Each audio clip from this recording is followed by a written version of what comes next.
नमस्कार, मैं हूं मयूरिका और आप वीएनएम टीवी पर मेरे साथ देख रहे हैं मुद्दे की बात। आज मुद्दे की बात में एक बहुत गहन और अहम चर्चा हम करने जा रहे हैं और वो है गुजरात के डायमंड सिटी से जुड़ी हुई। गुजरात का डायमंड सिटी यानी सूरत, जो हीरा अपने हीरे के लिए देश विदेश में जाना जाता है। यहाँ लाखों लोग हीरे के बिजनेस के साथ जुड़े हुए हैं, लेकिन पिछले कुछ दिनों से इस उद्योग में इस कदर मंदी छाई है कि रत्न कलाकारों को खुदकुशी करने तक की नौबत आई है। इससे दर्दनाक और क्या हो सकता है कि जो हीरा गुजरात को देश विदेश में पहचान दिलाता रहा है, उसी हीरो को बनाने वाले हीरे के कलाकार अब खुदकुशी करने के लिए मजबूर है, क्योंकि इस कदर डायमंड इंडस्ट्री में मंदी छाई हुई है कि लोगों के पास रोजगार नहीं है।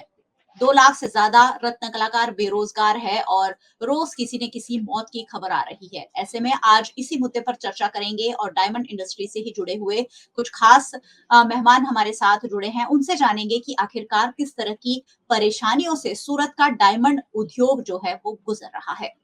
हमारे साथ भावेश टांक जी हैं। भावेश जी, बहुत बहुत स्वागत है चर्चा में आपका। और हमारे साथ हरेश भाई कुबावत है। हरेश जी, आपका भी बहुत बहुत स्वागत है। धन्यवाद। आप लोग अपना परिचय दीजिए और बताइए कि डायमंड इंडस्ट्री किस तरह की परेशानियों से इन दिनों गुजर रही है। भावेश जी। मेरा नाम है Bhavesh Tak, diamond worker union vice president. जी। हीरा इंडस्ट्री की बात करें, डायमंड वर्कर की बात करें तो पिछले 2 वर्षों से इस इंडस्ट्री में काफी मुसीबतों का सामना हमारी इंडस्ट्री ने किया है। खास तौर पे डायमंड वर्कर, जो उसमें काम करने वाले वर्कर है, जो रत्न कलाकार है, उन्होंने आर्थिक तंगी और बेरोजगारी के कारण काफी मुसीबतों का सामना करना पड़ रहा है। और इस इंडस्ट्री ये इंडस्ट्री में तकरीबन पूरे गुजरात की हम बात करें तो 25 लाख से ज्यादा वर्कर काम कर रहे हैं। सूरत की बात करें तो 7.5 लाख से 10 लाख वर्कर काम कर रहे हैं। तो ये जो इंडस्ट्री है वो विदेश से कमा के लाने वाली इंडस्ट्री है और हमारे भारत की अर्थतंत्र को मजबूत करने वाली इंडस्ट्री है। पूरी तरह से आत्मनिर्भर इंडस्ट्री है। जी। तो इस इंडस्ट्री को सरकार पिछले 2 वर्षों से मंदी ने घेर रखा है। तो सरकार को हमने भी बताया था कि ये जो मंदी है वो इंटरनेशनल मार्केट की वजह से आई है और इंटरनेशनल मार्केट में पॉलिशिंग डायमंड ना बिकने के कारण आई है। तो सरकार इस इंडस्ट्री में काम करने वाले रत्न कलाकार को मदद करे, उनको आर्थिक पैकेज दे और रत्न कलाकार कल्याण बोर्ड की स्थापना करे। व्यवसाय वेरा है, जो व्यवसाय प्रोफेशनल टैक्स है, वो नाबूद किया जाए। लेकिन सरकार ने अभी तक पॉजिटिव कुछ किया नहीं है। हाल ही में राज्यसभा के सांसद और गुजरात के बड़े उद्योगपति जो गोविंद भाई धोड़किया है, उन्होंने हमारी बात को राज्यसभा में उठाई और राज्यसभा में वो हमारी बात को लेकर के कि रत्न कलाकार काफी मुसीबतों का सामना कर रहे हैं।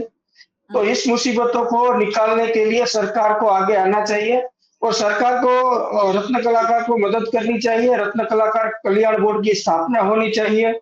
रत्न कलाकार को कम ब्याज दर से लोन मिलनी चाहिए और रत्न कलाकार को आवास लोन जो मिल रही है उसमें कम ब्याज होना चाहिए। ये सब प्रश्नों उसने राज्यसभा में उठाए हैं। हम उसका इस आपके माध्यम से धन्यवाद भी करते हैं।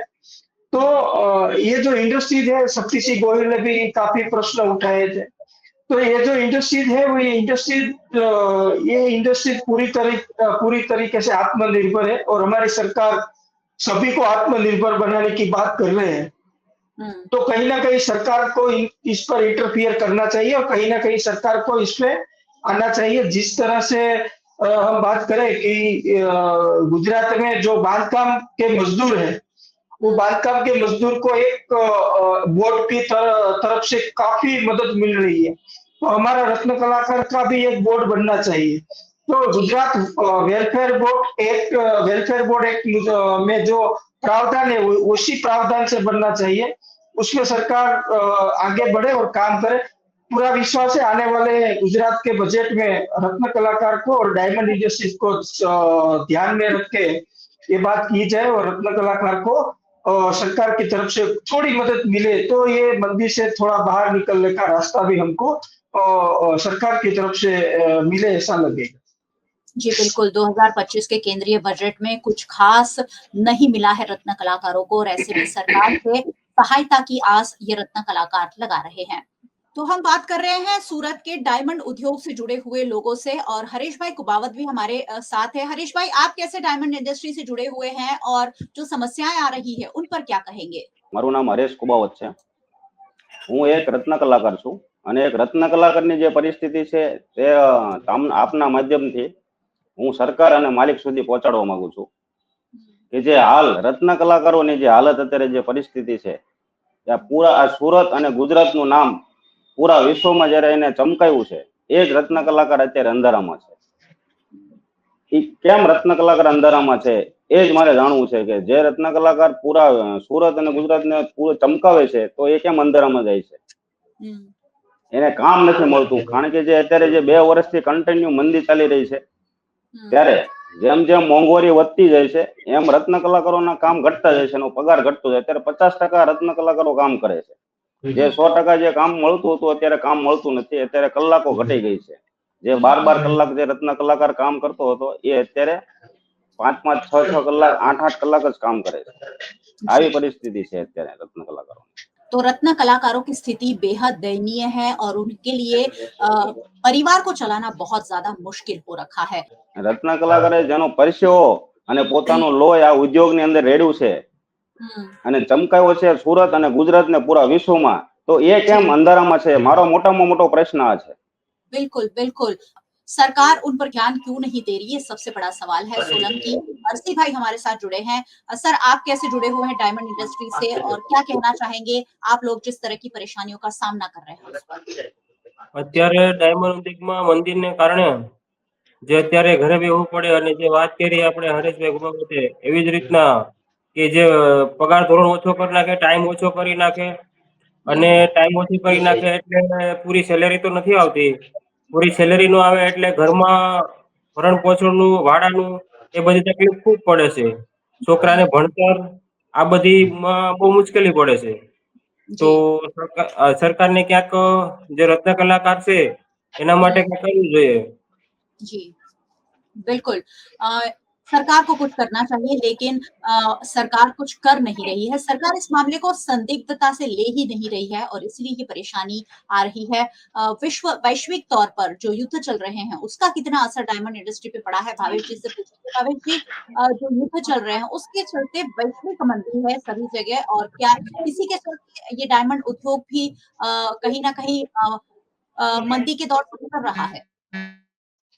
जो भी ये डायमंड इंडस्ट्री की जो भी क्राइसिस है वो युद्ध के कारण है। और यूक्रेन और रशिया का जो वॉर चल रहा था उसमें फिर हमास जुड़ा, उसमें फिर पैलेस्टाइन और गाजा का जब युद्ध चला तो यूक्रेन और रशिया का वॉर जब चल रहा था तो अमेरिका रशिया को सपोर्ट कर रहा था, अपनी वेपन्स दे रहा था और अमेरिका यूक्रेन को सपोर्ट करते करते उसकी जो आर्थिक व्यवस्था है वो कमजोर हो गई।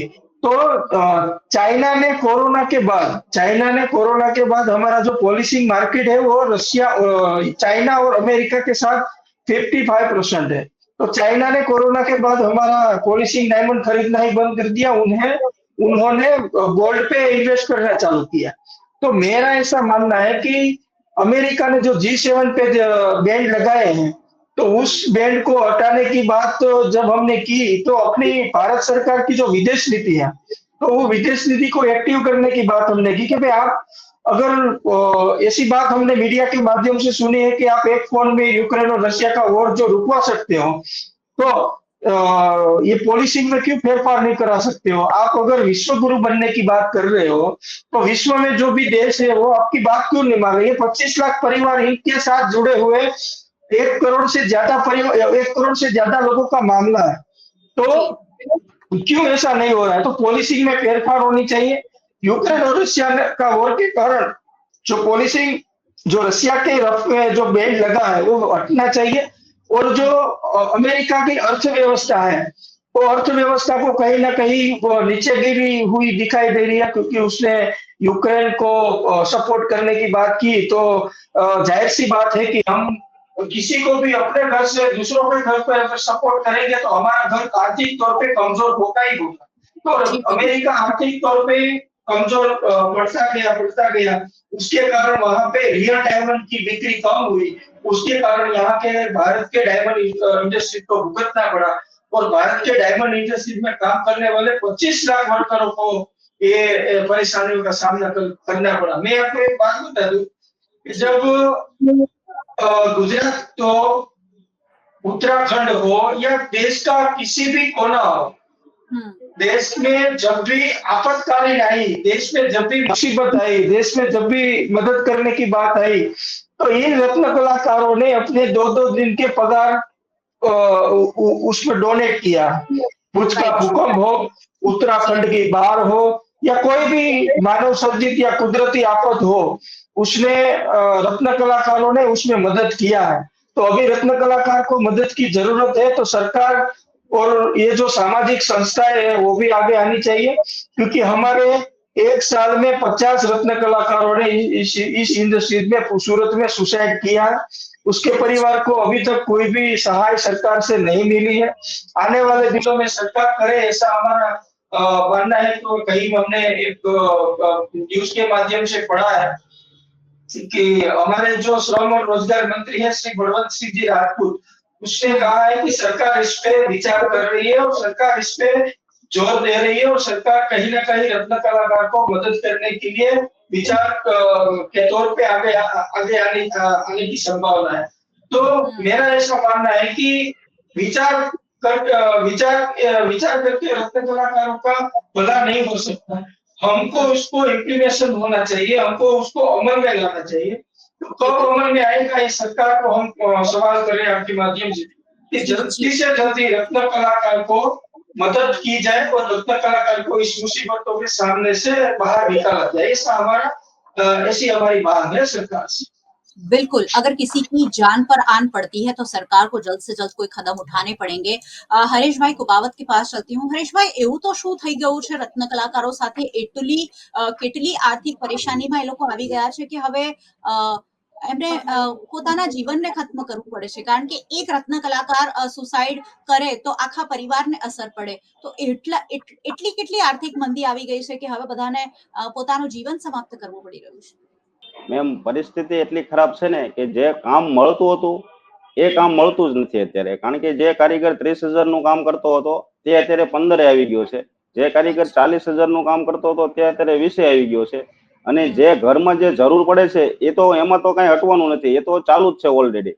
બાળકને ભણવાની જે ફી છે, પછી મકાનના ભાડા છે, પછી જેની જે રેગ્યુલર જે ઘરમાં જે ચલાવવાના જે પૈસાની જરૂર પડે છે એ તો પૈસા લાવવા જ પડે છે ગમે ત્યાંથી। આડાઓળા કરીને બહારથી વ્યાજવા, દોસ્તાર પાસેથી, સગાવાલા પાસેથી, બધા પાસેથી લાવીને પછી જો ઘરની 2 વર્ષથી કન્ટેન્ટનું જે માણસ એડજસ્ટ કરીને થાકી ગયો હોય, પછી છેલ્લે એની પરિસ્થિતિ શું આવે છે એ આપ પણ વિચારી શકો છો।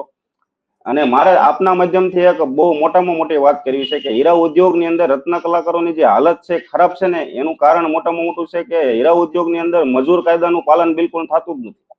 અચ્છા। કે જે લેબર એક્ટનું જે કામ, જે લેબર એક્ટનો જે કાયદો છે એ કાયદાની હેઠળ જે રત્ન કલાકારોને લાભ મળવો જોઈએ એ લાભ બિલકુલ મળતો જ નથી। પ્લસ દર મહિને રત્ન કલાકારના 200 રૂપિયા પ્રોફેશનલ ટેક્સ તરીકે કપાય છે। અને એ કપાય છે તો અમને પ્રોબ્લેમ નથી, પણ અમને કોઈ લાભ મળતો નથી। જે કે પીએફ, ઈએસઆઈ, ગ્રેજ્યુટી, હકની રજા, આ કોઈ વસ્તુ કારીગરને મળતું નથી। એના કારણે અત્યારે રત્ન કલાકાર આ મંદીમાં હેરાન થાય છે। આ મોટામાં મોટો પ્રશ્ન છે। जी जी जी। सोलंकी अरसी भाई हमारे साथ जुड़े हुए हैं, उनके पास भी चलूंगी और पूछूंगी कि बजट आया, એમાં પણ રત્ન કલાકારો માટે કોઈ ખાસ પ્રાવધાન કરવામાં આવ્યું નથી। શું કહેશો, કેમ સરકારને આ દેખાતું નથી કે રત્ન કલાકારો મોતના મુંહમાં જઈ રહ્યા છે? કેમ સરકાર આંખો બંધ કરીને બેસી રહી છે અને ડાયમંડ ઇન્ડસ્ટ્રી જે આટલી મોટી ઇન્ડસ્ટ્રી છે, રેવન્યુ આપવા વાળી ઇન્ડસ્ટ્રી છે, એને સરકાર નથી ધ્યાન એના પર આપી રહી? સરકારને જયારે વોટિંગ જોતું હોય ત્યારે આવશે, અને અત્યારે તો જે આત્મહત્યા કરે છે ત્યાં નહીં આવે એવું છે। એટલા માટે બજેટ બહાર પાડતું નથી નું કારણ જ આ છે કે અને અવાજ કોઈ પબ્લિક ઉઠાવતું જ નથી અને અવાજ સાંભળતું નથી। અટાણે મૂંગી સરકાર છે, મૂંગી સરકાર, એટલું જ કહેવા માંગુ છું। इलेक्शन भी अब सर पर है, इलेक्शन भी नजदीक आएंगे, एक आध साल में आप लोग इलेक्शन के लिए भी वोट करेंगे, तो क्या उस पर आपका जो आक्रोश है वो चुनाव में भी देखने मिल सकता है? ત્યારે તો મળશે જવાબ આપશું, ઈટનો જવાબ પથ્થરથી આપશું મેં, કંઈક તો કરવું चलिए પડશે. આમ થોડી હાલે કે બધાનું બજેટ बिल्कुल। બહાર પાડ્યું, ડાયમંડ વાળાનું શું ઓલું નહીં, રત્ન કલાકારો કે શું ગુનો કર્યો છે એ લોકો માટે કે જે એનું બજેટનું કઈ આર્થિક ઓલું થતું જ નથી. भावेश जी, मुझे ये बताइए, क्या सरकार से कोई बातचीत हुई है? क्या सरकार की ओर से कोई पहल हुई है? आपने कहा कि बलवंत सिंह राजपूत बातें कर रहे हैं, लेकिन क्या उसके अलावा कोई ठोस कदम उठाए गए हैं? कोई राहत पैकेज का ऐलान किया गया है? कितने कलाकार अभी भी पीड़ित हैं इसी तरीके की परेशानियों से, और कितने लोग इस इंडस्ट्री को छोड़ चुके हैं? क्योंकि जब ये इंडस्ट्री फिर तेजी पर आएगी, तब लोग भी नहीं मिलेंगे काम करने के लिए, उस तरीके की स्थिति अब पैदा हो रही है। तो कितने लोगों ने ये बिज़नेस छोड़ दिया है? अभी तक तो सरकार खाली बातें ही कर रही है, लेकिन उसको एक्शन में नहीं ला रही है। जब भी आप जैसे जागरूक प्रेस मीडिया उसको सवाल करते हैं कि रत्न कलाकार को इतनी बड़ी परेशानियों से गुजर रहे हैं, ये 2 महीने से मंदी का माहौल चल रहा है, तो ये सब ज़्यादातर सवाल जागरूक प्रेस मीडिया जब उसको पूछती है, तो वो वही कह के वहां से निकल जाते हैं कि सरकार उस पर विचार विमर्श कर रही है। लेकिन विचार करने से सर रत्न कलाकार का भला नहीं हो सकता। विचार करने से रत्न कलाकार की घरों में खुशहाली नहीं आ सकती। विचार करने से रत्न कलाकार की मंदी नहीं हट सकती। उसको इम्प्लीमेंटेशन में लाना चाहिए, उसको अमल में लाना चाहिए। दूसरी बात रही है कि जब तेजी आएगी तब रत्न कलाकार क्या कई रत्न कलाकार ये उद्योग छोड़ चुके हैं। हम ऐसा मान रहे हैं कि इस 2008 में जब मंदी आई थी, तो 15 से 20% रत्न कलाकारों ने इस उद्योग को छोड़ दिया था। लेकिन जब ये जो चल रही है 2 साल से मंदी, तो इस उद्योग को मेरे ऐसा मानना है कि इस उद्योग को 25 से 30% रत्न कलाकार छोड़ने की संभावना है। मैं आपको एक पॉइंट पे ले जाना चाहता हूँ, थोड़ा पीछे ले जाना चाहता हूँ कि 2008 की हम बात करें, उससे पहले की बात हम करें, तो उससे पहले इस इंडस्ट्री में 20 से 25 हजार लोगों 20 से 25 हजार रत्न कलाकार नहीं इसमें आते थे। लेकिन 2008 के बाद जब मंदी आई, जब रत्न कलाकार इस उद्योग को छोड़ते गए, अभी की बात हम कर रहे हैं कि इस इंडस्ट्री में 5,000 भी नहीं आ रहे। ये सबसे बड़ा प्रश्न है। तो आने वाले दिनों में जब इस इंडस्ट्री को रत्न कलाकार की जरूरत पड़ेगी, तो ये उद्योगपति कहाँ से लाएंगे, सरकार कहाँ से लाएगी, बाहर से लाएंगे। हमारे देश के पास, हमारे रत्न कलाकार के पास जो स्किल है, जो कारीगरी है, वो दुनिया के किसी के देश के पास नहीं है। उसको उन्होंने आजमा भी लिया, अफ्रीका ने आजमा लिया, चीन ने आजमा लिया, रशिया ने आजमा लिया। सभी देशों ने यहाँ के रत्न कलाकार को ले जाके वहां के लोगों को ये काम सिखाने के लिए ले जाके यहाँ से वहां के लोगों को सिखाने के लिए ले गए, लेकिन वो उसमें सफल नहीं हुए, क्योंकि हमारे जो रत्न कलाकार की जो स्किल है वो उसके ब्लड में है। तो वो जो स्किल है वो दुनिया के किसी के देश के पास नहीं है। अगर आप दुनिया को हीरा चाहिए, अगर हीरा है सदा के लिए सब कह रही है, लेकिन जिस हीरे को बनाने वाला रत्न कलाकार क्यों सदा के लिए नहीं है। अगर दुनिया को एयरिंग पहननी है, अगर ब्रेसलेट उसके गले में डायमंड का चाहिए, तो रत्न कलाकार काम करेगा तो ही उसके गले में ब्रेसलेट आएगा, वरना वो नहीं आ सकता। हम टेक्नोलॉजी की बात करें तो टेक्नोलॉजी के आने से कई रत्न कलाकार बेरोजगार बन गए। 4P गैलेक्सी की बात करें तो 4P गैलेक्सी में कई रत्न कलाकार, 1 लाख से ज्यादा रत्न कलाकार इस 4P गैलेक्सी में काम करने वाले अभी बेरोजगार बैठे हैं। तो ये टेक्नोलॉजी लाके आपने तो मोदी साहब का सपना भी पूरा कर दिया। मोदी साहब का सपना था कि हम इतनी करोड़ लोगों को रोजगारी देंगे, लेकिन ये टेक्नोलॉजी लाके तो आप उसके सपने में पानी पी रहे हैं। आप एक प्रकार से बात कर रहे हैं कि उद्योगपति सरकार के साथ है, तो ये टेक्नोलॉजी लाके सरकार की विरुद्ध का काम कर रहे हैं। तो हम ऐसा मान रहे हैं कि रत्न कलाकार को चाहिए ही चाहिए, और रत्न कलाकार अगर इस इंडस्ट्री में नहीं रहेगा तो आने वाले दिनों में रत्न कलाकार की अक्षत इस इंडस्ट्री को भुगतनी पड़ेगी, तब उसको रत्न कलाकार नहीं मिलेगा। मैं आपके माध्यम से ये कह रहा हूँ। जी बिल्कुल, रत्न कलाकार की कमी हो जाएगी क्योंकि स्किल्ड पर्सन जो है वो इंडस्ट्री छोड़ रहे हैं। हरीश भाई, जो नौबत आई है, अब आप लोग सुसाइड रोको अभियान तक चला रहे हैं, क्या कहेंगे उस अभियान के बारे में? મેં તો એ અભિયાનમાં તમામ રત્ન કલાકારોને હું એક જ વસ્તુ કહેવા માંગુ છું કે સમય હરેક બદલાતો રહેતો હોય છે. આ સમય बिल्कुल। પણ વયો જશે, માટે કોઈએ ગભરાવું નહીં અને હિંમત રાખી અને પોતાના પરિવાર અને પોતાનો જે માળો છે તેને વિખાવા ન દે. બસ આ જ મારો એક તમામ રત્ન કલાકારનો મારો પ્રશ્ન છે કે કોઈએ મૂંઝાવું નહીં, આ સમય પણ વયો જશે. जी बिल्कुल, थोड़ा मुश्किल वक्त जरूर है, लेकिन कल शायद नया उजाला, नई किरण होगी और परिवार, एक एक रत्न कलाकार के साथ पूरा परिवार जुड़ा होता है, माँ बाप, पत्नी, बीवी, बच्चे, तो ये सारे लोगों को आप बिल्कुल इस तरह से छोड़कर नहीं जा सकते। तो ये वीएनएम टीवी के प्लेटफॉर्म से भी यही हमारी गुजारिश है कि खुदकुशी कभी भी कोई कोई उपाय नहीं है, उसके पीछे बहुत सारे सवाल और बहुत सारी परेशानी आप लोग छोड़कर जा रहे हैं। और वीएनएम टीवी के माध्यम से भी सरकार तक ये बात हम पहुंचाने की कोशिश करेंगे कि कुछ करना होगा, क्योंकि जिस तरह से रत्न कलाकार मौत के मुंह में अपने आप को धकेल रहे हैं, उसकी जिम्मेदार सरकार है और इस इंडस्ट्री को बचाने के लिए हम सबको कहीं ना कहीं आगे आना ही होगा। चलिए, बहुत बहुत शुक्रिया आप सभी मेहमानों का हमारे साथ जुड़ने के लिए। Thank you so much. Thank you, thank you. Thank you. और बहुत बहुत शुक्रिया सभी व्यूअर्स का हमारे साथ जुड़ने के लिए। वैसे व्यूअर्स को क्यों नहीं जुड़ना चाहिए, ये सारी बातें हर किसी के लिए जानना जरूरी है। सरकार के खिलाफ जो आवाज रत्न कलाकार उठा रहे हैं, उसमें आवाज हमें भी बनना होगा। वीएनएम टीवी को आप यूट्यूब चैनल पर देख रहे हैं, जरूर देखते रहिए और चैनल पर अगर पहली बार आए हैं तो सब्सक्राइब कर जाइएगा और बेल आइकन प्रेस कर दीजिएगा ताकि वीएनएम का हर अपडेट सबसे पहले आप तक पहुंच सके। अगर आप हमें फेसबुक पर देख रहे हैं, शेयर जरूर कीजिए, ये बातें सरकार तक पहुंचानी जरूरी है। आप हमें ओटीटी प्लेटफॉर्म्स पर देख रहे हैं, डेली हंट, वोडाफोन टीवी, जियो टीवी और जियो टीवी फाइबर।